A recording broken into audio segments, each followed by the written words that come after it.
Hi hello అండి. Welcome to my channel. ఇప్పుడు మేము నెల్లూరు రొట్టెల పంటకి స్టార్ట్ అయ్యామండి. తెనాల నుంచి మేము మార్నింగ్ 10 AM స్టార్ట్ అయ్యామన్నమాట. అప్పుడు మాత్రం వాతావరణం కూల్గా ప్రశాంతంగా ఉంది. మా తెనాల్లో మాత్రం వానలు పడుతూనే ఉన్నాయండి. ఇక్కడ వానలేదు మేము వెళ్ళేటప్పుడు. ఒక 3 hours పట్టింది మాకు వెళ్ళటానికి. అక్కడ 1 kilometer దూరంలోనే వెహికల్స్ ఆపేశారండి. అక్కడి నుంచి నడవమన్నారు 1 kilometer దాకా. తప్పదని నడిచామన్నమాట. తప్పదులేండి. తర్వాత ట్రాఫిక్ కొంచెం ఇబ్బంది పడాల్సి వచ్చింది కాబట్టి అన్నీ ఇంకా నడుచుకుంటూ వెళ్ళాము. మొత్తం చుట్టూ అన్ని షాపులండి. ఎవరు కొనుక్కునే వాళ్ళు కొంటూనే ఉన్నారు. కొంచెం రేట్లు మాత్రం అంత రీజనబుల్గానే ఉన్నాయండి. మరి అంత కాస్ట్ ఏం పెట్టలేదు. చాలా రీజనబుల్గానే ఉన్నాయి, బాగున్నాయి. నచ్చిన వాళ్ళందరూ చిన్న చిన్న పిల్లలు వచ్చిన వాళ్ళందరూ కొనుక్కున్నారులేండి. మేమేం కొనలేదు. నాకు నడవడానికే సరిపోయింది టైం అంతా అక్కడికి. తర్వాత అక్కడ ఒక జెయింట్ వీల్ కూడా ఉందండి. జెయింట్ వీల్ ఎక్కిన వాళ్ళందరూ పెద్ద పెద్దగా అరుస్తున్నారు. ఎక్కడం ఎందుకు అరవటం ఎందుకు నాకు అర్థం కాలేదు. ఎక్కకుండా ఉంటే పోద్ది కదా. తర్వాత రొట్టెలు తీసుకోవడానికి చెరువు దగ్గరికి స్వర్ణ చెరువు దగ్గరికి వచ్చేసామండి. అక్కడ ఆ చెరువు దగ్గర ఏ రొట్టె కావాలంటే ఆ రొట్టె ఇస్తున్నారండి. కానీ ఫస్ట్ వెళ్ళిన వాళ్ళు మాత్రం రొట్టె ఇచ్చి రొట్టె తీసుకోవాలంటున్నారు. మరి అక్కడ నాకు ప్రాసెస్ ఏంటంటే ఫస్ట్ వెళ్ళిన రొట్టెలు ఎక్కడ ఉంటాయండి. కానీ అక్కడ తీసుకుంటున్నారు. మాకు దొరికాయిలేండి. మాకు కావాల్సిన రొట్టెలు మాకు దొరికాయి 3.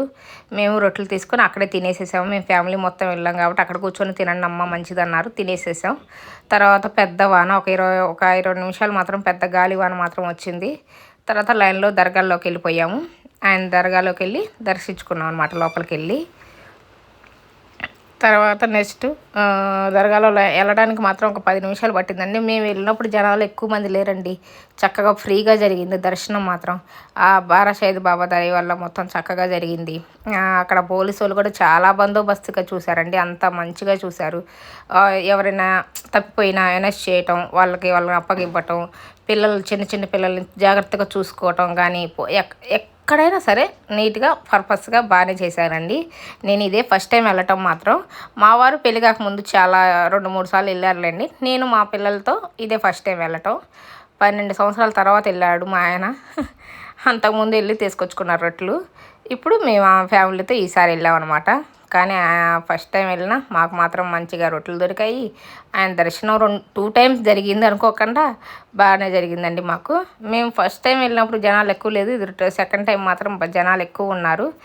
ఇవేనండి బారా షహీద్ బాబా 12 సమాధులు అంటే. అక్కడ అన్నీ మనం తీసుకెళ్ళిన ఊదుబత్తీలు కానీ పూలు కానీ ఒక్కొక్క సమాధి అది వేసుకొని దువా చదువుకొని గంధం మేము వెళ్ళిన 2వ రోజు ముందు జరిగింది కాబట్టి ఆ 12 సమాధుల మీద గంధం చల్లారండి. అది కొంచెం మనకు వెళ్ళినప్పుడు వాన పడింది కాబట్టి కొంచెం రాసుకున్నాం మేము. అట్లా పూలు పెట్టుకుంటా ఊదుబత్తీలు ఊదుబత్తీలు కూడా పెట్టాము. సాంబ్రాణి చూపించాములేండి. తర్వాత మనం తీసుకెళ్ళిన కొబ్బరికాయలు కూడా కొట్టిస్తారండి. వాళ్ళు కొట్టిస్తారు. లేకపోతే మనకి ఇష్టమైతే మనం కూడా కొట్టచ్చు. మేము కొట్టాములేండి కొబ్బరికాయలు. తర్వాత మేము కొట్టి బయలుదేరి ఆయన దగ్గర కాసేపు కూర్చొని దువా చదువుకున్నాం. గంధం జరిగింది అన్నాం కదండి. అక్కడ గంధం కూడా ఆయన కలుపుతున్నారు చూడు, అదేనండి గంధోత్సవం జరిగింది. గంధం మాకు మగవాళ్ళు అయితే చెవుకు పెట్టుకోవచ్చు. ఆడవాళ్ళు మెడ కింద పూసుకోవచ్చు అనమాట. ఈపున మెడకి పోస్తారు. పూసుకొని ఇంకా అక్కడ కూర్చొని కాసేపు దువా చదువుకున్నాక బయటకు వచ్చేయడమే. కానీ ఎంతో ప్రశాంతంగా అండి. అనుకున్న కోరికలన్నీ నెరవేరుతాయని ఎంతో నమ్మకంతో మత సమ్మేళనం లాగా ముస్లిం హిందూ ఏమీ లేకుండా చక్కగా వెళ్ళి వస్తున్నారండి. చాలామంది వచ్చారు. మేము వెళ్ళింది లాస్ట్ డే కాబట్టి అంతా ఏమీ లేకపోయినా మాకు మాత్రం ఫ్రీగానే జరిగిందండి. లోపల మొత్తం అయిపోయిన తర్వాత అంతా క్లీన్గా అంతా బాగానే ఉంచారండి. అంతా బాగానే ఉంది. తర్వాత అక్కడి నుంచి ఇది కశ్మూర్ దర్గా వైపు అండి.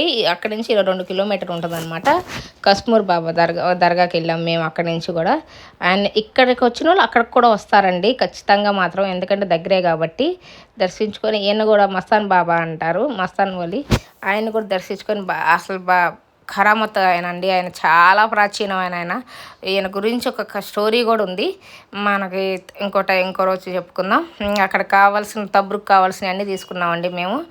ఖర్జూరాలు అవన్నీ ఆయన మీద సమాధి మీద వేయడానికి ఒక క్లాత్ కూడా తీసుకొని లోపలికి వెళ్ళాము. మగవాళ్ళని లోపలికి పంపిస్తారనమాట ఆయన దగ్గరికి. మరీ దగ్గరికి అది చూసారా అక్కడ కనిపిస్తుంది, అక్కడ క్లాత్ వేశారు. ఆయన దగ్గరికి తీసుకెళ్తారు. ఆడవాళ్ళు చుట్టూ కూర్చొని కొంచెం సేపు దువా చదువుకొని వచ్చేయడం అనమాట. చాలా బాగుంది అక్కడ కూడా. ఖచ్చితంగా వెళ్ళి రొట్టెలు తీసుకున్న అక్కడికి కూడా వెళ్ళండి ఈసారి. మేము శుక్రవారం అయితే అసలు వెళ్ళలేమంటారు. మేము వెళ్ళింది ఆదివారం కాబట్టి చాలా ఫ్రీగానే ఉంది. దర్గా దగ్గరికి వెళ్ళాం, మళ్ళీ అక్కడ దువా చదువుకున్నాం, రిటర్న్ అయ్యాం. ఇది రిటర్న్ అయ్యామండి. మళ్ళీ మేము వచ్చేటప్పటికి 10 అయింది. 10కి బయలుదేరాం, ఈవినింగ్ 10కి వచ్చేసేసాం. జస్ట్ అంతే. బాగానే జరిగింది, హ్యాపీగా. లైక్ చేయండి, మా వీడియో నచ్చితే సబ్స్క్రైబ్.